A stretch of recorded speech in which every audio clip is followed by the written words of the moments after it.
Welcome back, y'all. It's Mel with another episode to talk to you about randomness things in my life. Now, the last episode that I put on my podcast was kind of off topic from the life title things, but still a passion of mine. And that was in correlation to the 2025-2026 NCAA women's basketball season. Now, I'd like to say that myself could be an analyst, if you will. I think if I had time to really study the players and study the teams, dynamics, coaches, that whole thing, I would be a fantastic analyst. But lucky you, I get to do this for free on the podcast. Now, I made my claims at the beginning of the season, and I did not retouch it until the end of the season. That's what we're going to do today. Now, the biggest thing that I will say is I was completely wrong about who won the championship. I feel like some of that was based upon some drama that played into it. Um, my front runner was UConn, and only from a dominant standpoint. We have two really big players. One of them, Sarah Strong, but I will say this clearly, and she knows it. Sarah Strong did not perform to the degree and the level at which she has consistently played the entire season. So Sarah didn't come in at Sarah Strong level. Sarah didn't come in at OP level that game. So, you know, 55 game win streak was not in the cards for UConn that day they met South Carolina. Now, South Carolina with the biggest upset, taking UConn out. Oh, it was chef's fucking kiss. Shout out to that team. Dawn is a who I would hate to play for her, but Dawn is such a good coach. She is good strategist. She knows how to formulate her players and how to counter the opponent's team. Now that's a big thing with basketball. People think it's all about skills, this, that, and the other. Not the case. You got to know how your players play versus how their players play, and consistently, and having a coaching staff that follows that. So Dawn is probably one of the best coaches in terms of picking up a strategy, owning in on that strategy, knowing how how your players play, and who's the best option at the right time. And then, the other thing too is small rant. When it comes to basketball, and you can strategize all day, but if your key player ain't making the shots, you got to make the adjustments. And when you make the adjustments is the biggest thing. And Dawn, you know, whew, we'll swap it up real quick. Not a big thing. We keep it moving. And I think that's one of the biggest things that you need to have when you are a basketball player. Be able to switch on a dime. Now, I will say, back to my claims that I made this season. I picked out certain teams that would make it. I didn't say specifically Final Four, but I might as well have said that because the teams that I had called would make it to the Final Four. Um, don't quote me, but I basically had them: Texas, UConn, USC, and UCLA. I will start with LSU real quick, who did not make Final Four. However, LSU played how I expected them to play. Did I expect them to get beat by Notre Dame? Was it Notre Dame? I think it was. Hold on. Let me verify, but I am very sure that they got beat by Notre Dame. Did I expect for them to get beat by Notre Dame? No. However, and then here's the biggest thing about Notre Dame. Notre Dame is a team that needs help. You got one big face star for the team that's really really doing her big girl stuff. Let me tell you, this little 5'6" guard, that girl can play. Let's do NCAA. Fairly sure. This is women's? Okay, no, it wasn't. No. Okay. Had it completely wrong. Wrong team. But I will say this. Did I expect LSU to get beat by a top um ranking team? Yes. The reason why I say that, LSU again is a flashy team. They are a high scoring team. They are a high scoring team to teams that do not play well. Not well. They're not to teams that are not ranked, like not ranked high. Them going up against Duke, Duke is a high ranked team. Are they as high as UCLA? Are they as high as Texas? Are they as high as UConn? No. So one team in particular that I had spot watched during the season was LSU to see how they played. People enjoy watching LSU because, hey, it's a high scoring game. It's going to be entertaining, all this stuff. Like from an entertainment standpoint and a standpoint of not being a fan of the sport, LSU's great to watch. Now, from the competitive nature of someone that's played the sport and that is like really keen on the sport, and how the sport moves, it's a little scary watching LSU play because, again, when they play against a high ranked team, they usually fall short. And I will say this because they played against Kentucky. Kentucky was a close game, very close game. And I called it on a guess. I'm gonna be honest with you. I called that it was gonna be a close game, and I called that LSU was gonna lose with 2 to 5 points. And I think they lost by like 2 points. Same thing happened with Duke. Okay. They lost against Duke, very close game. And it comes down to decisions and making the right decisions at the right time, which is a wonderful thing about basketball. Like, it's not like football. Football is you throw the ball, once the ball hits the ground, the play is over. Basketball, as long as the ball is within the bounds, the game continues. And you can have so much happen. You got to always stay on until you hear the whistle. Boom. Okay. All right. So I did expect that LSU was not going to make it to the Elite Eight. Did I know where they were going to stop? No, I wasn't. I don't know. I don't pay attention to those things. But from a team aspect, team standpoint, with the players that were there, mind you, an elite squad. But I think again, I don't. I think it comes down to they're a skillful team, but skills versus I don't want to say maturity, but it could be the word. Maturity and decision making at the right times is where, they've got to learn to balance those two aspects of their game out. Now, LSU, check. Let's go to the Elite Eight. Um, the we're gonna talk about Hannah real quick. Hannah Hidalgo. Listen, this girl, all right, Hannah Hidalgo. Notre Dame, congratulations for making it to the Elite Eight. I was so happy when they beat did I think that they were gonna be Vanderbilt? No. Vanderbilt just upsets me. Vanderbilt should have made it further than they did. And again, I think it's an age thing. I think Vanderbilt, they're still developing, but they got some key players. But again, I think I don't know her name.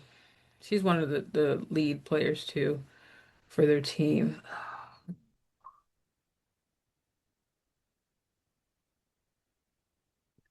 I think it's Michaela. Yeah, Michaela Blakes. Michaela Blakes can play. She's a good player. She's a phenomenal player. Um, I just think it's an experience thing at that point. I think it comes down to experience for that. So honestly, I would say the that matchup was a pretty even matchup between Hannah Hidalgo and Michaela Blakes for Notre Dame, Vanderbilt. Again, both of those, Vanderbilt for sure, I thought would make it a little further, but you know, yeah. I mean, there's nothing much to say on that two, those two. I in my bracket, I had Vanderbilt beating Notre Dame, and that busted my bracket a little bit. It really got demolished on, the finals. It just blew up. I should have made like 40 different options, but I was like, let me just make one. And next year, I will be utilizing all of the possibilities and going that route. All right. All right. So now we're gonna move into the Elite Eight. Okay. Duke. What is her name? There's a key player in her. Ooh. Ah, that's not her. Toby. Toby Fournier. Toby. Okay. Let me tell you about her ass. That girl could play. Toby's a player, okay? I think she's a small forward. Um, I don't know what year these people are, and if they're sticking around for another year, like whatever year they are in school, great, great for my analytical standpoint and me watching them more and seeing, what could change. But Toby was a big front runner in Duke going as far as they did. Now, I don't know if I envisioned Duke making it where they made it, Elite Eight, but you know, Duke was not a team that I watched a lot. Duke I knew wasn't going to win championship. Just, you know, they don't have the squad yet. It's possible, but just not at this very moment. Now, we're going to talk about my not my, but the four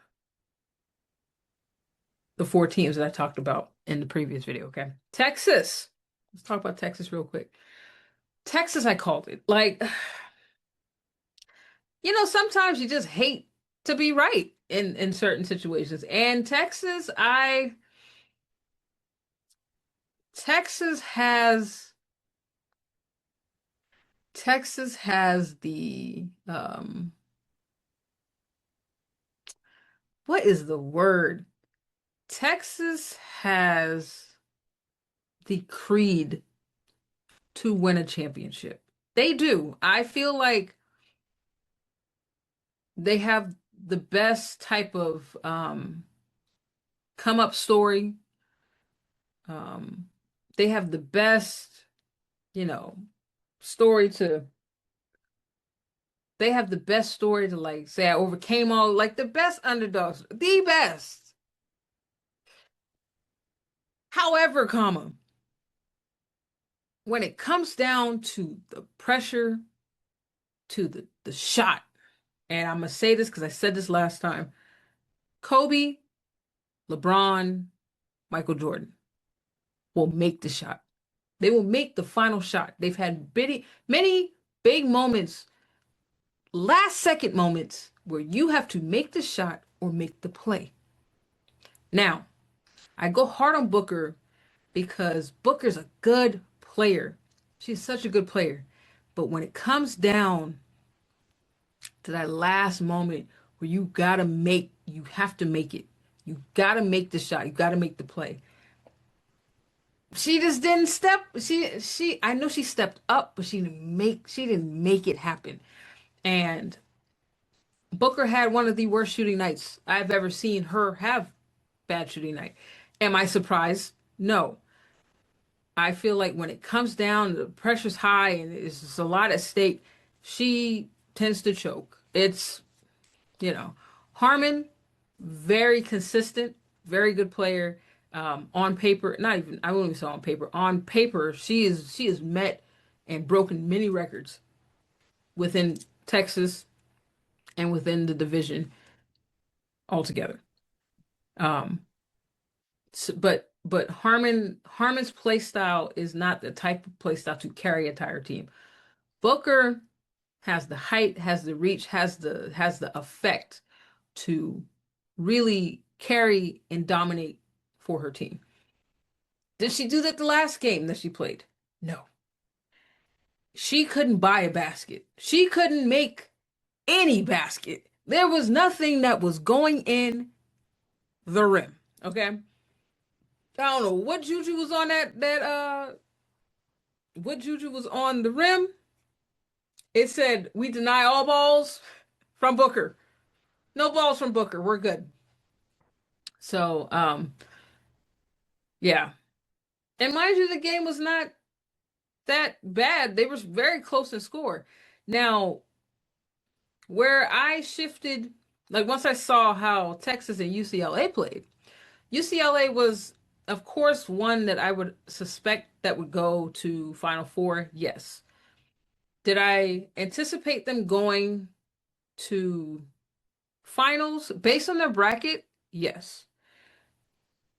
Now, if they had hit USC or UConn beforehand, they would not have made it to Final Four. In my brain, okay? They would have hit a big team early on. Now, with UCLA, Betts and Rice, that's the pair that I called that has a good duo. You got a big tall, just a crazy advantage height on any team, and she can shoot from afar. Rice very much in there, will get involved defensively, offensively. You got a high-low game going between the two of them. It's kind of hard to stop. Now, did I think that was enough to make it to the finals and win a championship? No. Now, UCLA and how they beat Texas was not by much. And I was like, you know what? UCLA doesn't have, if they played Texas and won, like however they played, and take that into the finals, they're going to get their ass beat. That was a whole completely different team that played in the finals. UCLA was. UCLA was a completely different team that played in the finals than who played in the Final Four. Thank God, because they would have lost. Okay, they would have lost. And UCLA as a whole, I'm proud of the program and how long the coach had been there. 15 years she had been there, getting to this moment. And it's nice to see when things align and the circle's complete, all these different things happen. And it's just beautiful to watch something formulate when they've devoted so much time and effort and energy and sacrifices to their personal lives and to the team. So I'm glad that UCLA won. I'm sad for my bracket because again, it was busted open once South Carolina beat UConn. Didn't see that shit coming. Whatever. Um, but yeah, so UConn, UCLA, I didn't expect USC to get beat like this again. I don't know if they just run out of gas. I don't know. I mean, I know it's a big bracket. I know it's like X amount of games that they play in such a short amount of time. I get it. It's high stakes. Again, I've never played college ball, so I'm just speculating. It's just a lot on the body, and I get it. I get it. I get it. Um, Basically, who can preserve their body as much as possible and get as far? Because I mean, it's another part of the strategy that people don't think about. Think about, anticipate like the physical. I could say, oh, I could make that shot when you haven't been running for 40 minutes for like 8 previous games. Like it's more factors than the game that you're watching. So especially when it comes to a tournament. Tournaments are awful. If you're gonna win if you're gonna make it to the finals, you might as well win. That's just the goal. I mean, shit. But yeah, I did not expect USC to get beat as badly as they did. Again, there must have been juju on the rim because nobody on USC team could make a shot. We couldn't buy a shot. Okay, it was literally East Coast versus West Coast, and West Coast whooped ass. I prayed for them to miss, and they didn't. So congratulations, UCLA. Congratulations to the coach, the team, to the program. Congratulations, you did well. You did well. And yeah, I I wanna we'll do a quick recap. Oh, I didn't even talk about UConn. Um, I think I'm gonna say I saved UConn last because I want to talk about the UConn and um I want to talk about UConn and Geno drama later on another episode. The next episode, actually, I'll talk about that drama and correlation and all that stuff.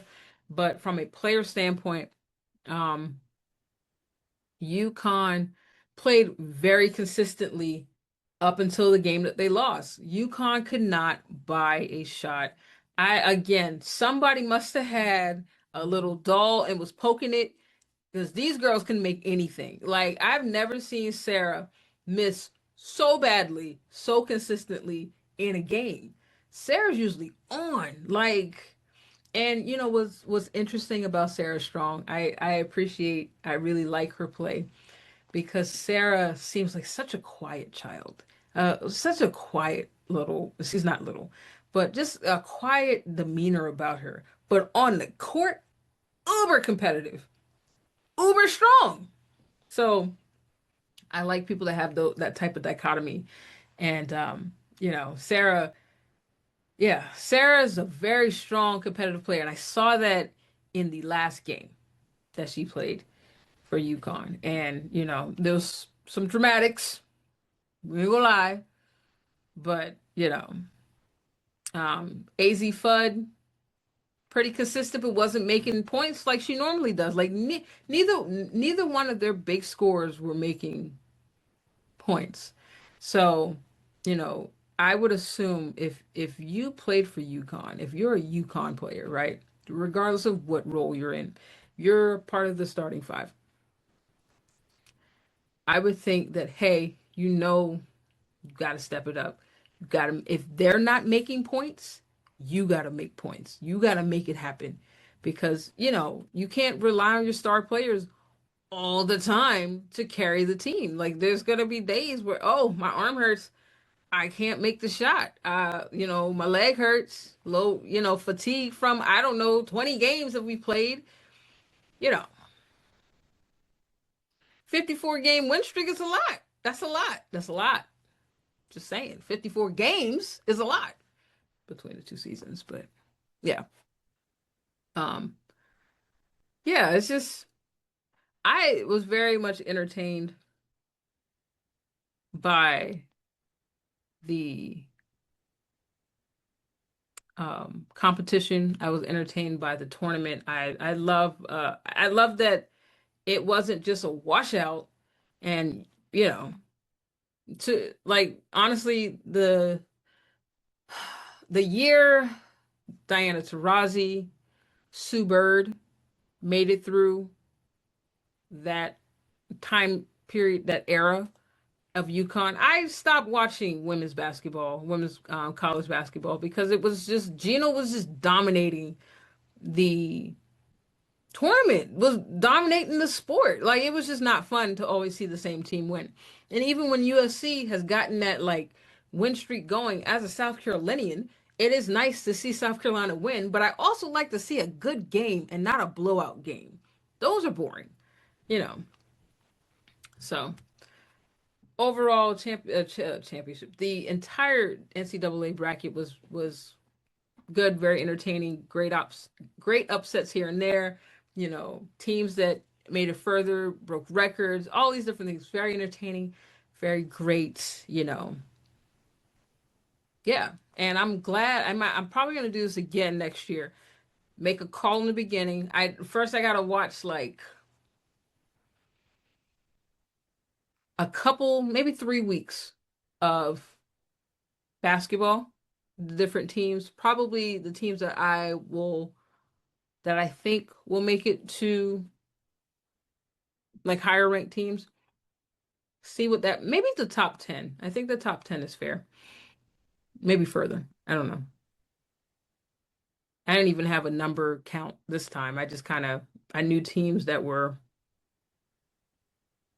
consistently doing well, and I watched those, and I'm like, okay, people are moving around, so we'll see how things work. Right now, they got a couple players in transfer portal.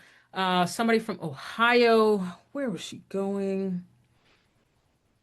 I think she's going to like Michigan or something. I don't know. But the transfer portal is a whole nother like sector. TCU actually went further than I planned to go for them to go. Their player, she left Notre Dame. That was drama. Um, what's her name? Olivia Miles. Why would I not know her name? Olivia Miles, okay, carried the team. Like, now imagine her and Hidalgo. I'm just saying, but drama. But again, I think it would be great to do a reality TV show to see like granted, this is not like the age that you do reality TV shows because it's school, it's basketball, it's drama, like that could inflate a developing child's mind a lot in a small era of time. Probably not the best, but would be very juicy TV drama. And yeah, would I suggest that they do it? No. However, it could be good TV, which you and like authentic like drama in terms of like knowing what's going on, practicing for the games, like however they want to edit it, but also even player drama. Like when they had that transfer portal and Olivia said, "I'm out from Notre Dame." Ooh, that was tight. That was drama. But yeah, that was my claims. I felt like I needed to follow up on, my predictions. I didn't want to leave it in the ether and be like, "Oh, well, Mel made these calls and she ain't gonna take accountability." I called it like I see it. One thing that I am really good at, and I think I might step my game up some more once I learn more about analyzing games. Um, I'm good at looking at how players play together, looking at a team here, where there's going to be problems for the players, who's going to be problems on this team for the other team, and like seeing how those come together. The part where I'm not good at is like if I were a coach strategizing on countering, problem players that we may face, or as if I were a coach, but yeah, we would face. But again, I'm not a coach. I don't think I can do that part of it, coming up with plays, play calls, none of that, none of that, none of that. But watching these players play is so entertaining to me because you see how they move. Um, you see who can step up, who consistently has not made the shot. All those little things are things that I like to pay attention to and come into the brain of mine when it comes to analyzing and seeing how far a team is going to go collectively and how far a player will go individually. So we'll see what happens with the transfer portal, where people go, the new adjustments that happen. And next year, I'll be back again with another claims, I want to say after a couple weeks. And I'll make a blanket statement after I analyze and look at, and I'll let you know. Thank you for listening. I know, again, this is another off topic subject, but it's one I'm very passionate about. And I just like to share things that interest me. I feel like people that talk about things that are passionate to them, people like to listen to them. So, all right. I'm gonna start. Hit me up on social, right? So I got many of things. I got the Mentor Mail page, which is solely right now based on car preparation, planning, learning things, key things that you may need to know. I think it's going to develop more into lifing and adulting, and things that you're most likely going to experience, fixes, whatever. Handy tools, handy things to know. Um, I have I have the podcast here. Um, what else do I have? It's been a while. But if you go look up Mentor Mel anywhere, let me Google myself real quick to make sure I'm not telling you a lie. Yeah, YouTube, Facebook, Midlife transformation mentor. That's not me. Hmm. Mentor Mel, YouTube, Facebook, uh, LinkedIn, and Mentor Mel on Instagram. So you have many a ways. And Mel, the L with an underscore on the end for Instagram. So if you're looking for things, I will start posting more because I feel like I've been dormant and quiet for a while. So I will speak to you later. Oh, I do have I think I'm gonna do, I mean, Spotify now has video, so that's fun as well. But YouTube, there's a Mentor Mel Speaks page. I'm probably going to post stuff there too. But podcasts will also be posted on the Mentor Mel page, YouTube page. So just look up Mentor Mel. You'll find me somewhere. And then you can go from there. They're all linked. All right. So y'all be breezy, take it easy, and I will talk to you later.